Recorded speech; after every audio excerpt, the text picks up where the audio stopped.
Hi, I'm TJ Pierce with Pierce Family Wellness, and today we're going to talk about how we treat frozen shoulder here in the clinic.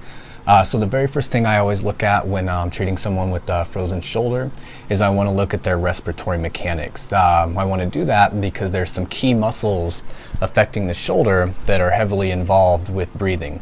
The main thing we're going to look at, we want to look at the scalenes, we want to look at the SCM muscle through here, we're going to look at some of the upper traps, we're going to look at pec minor, and to a degree we're going to look at the intercostals.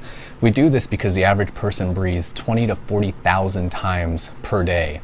And if you have what we call a paradoxal or a faulty breathing pattern, we tend to use the shoulder musculature and the neck musculature, or what we would consider the accessory respiratory musculature, too much, meaning when people breathe, we see those shoulders come up. So what that starts to do is that's going to create trigger points in all this musculature. It has the possibility of creating respiratory alkalosis throughout your system because you don't have enough CO2, because you're not descending your diaphragm. So that's a big part, and it relates to the frozen shoulder, or to the shoulder in general, via the omohyoid muscle directly. So you have a muscle connecting your scapula to your hyoid bone, and then up underneath your jaw.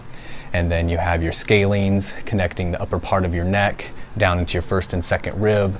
You have your upper trapezius hooking onto a ligament in the back of your neck and into your scapula, and you have your levator scapula hooking on to the scapula also up into the cervical vertebrae. And then we have the pec minor hooking the scapula into the first 2 to 3, 4 ribs. So if someone's shoulder is frozen, I want to look at what are you doing 20 to 40,000 times a day.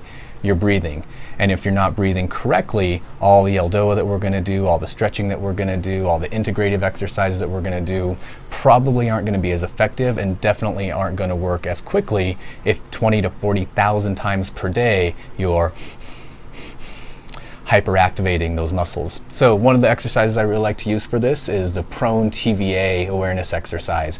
And we use that because it ensures us that the client or the person with the frozen shoulder is going to be able to successfully activate their diaphragm, which is in turn going to take the load out of all these secondary respiratory muscles. So I'm going to show that to you right now.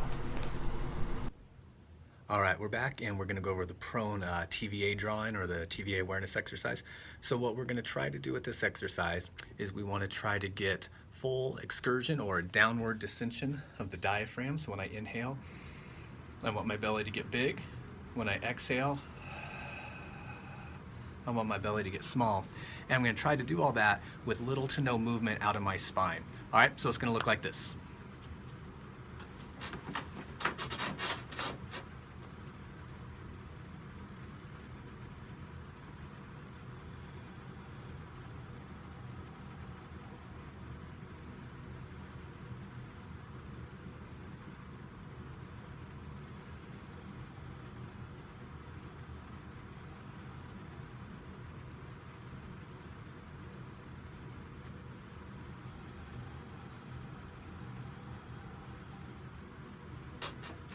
So that is the prone TVA draw-in awareness exercise.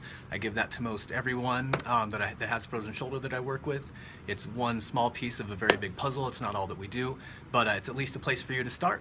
Best of luck. If you like this, give us a like down below, subscribe to our channel, and stay tuned for the next video on frozen shoulder. Thank you.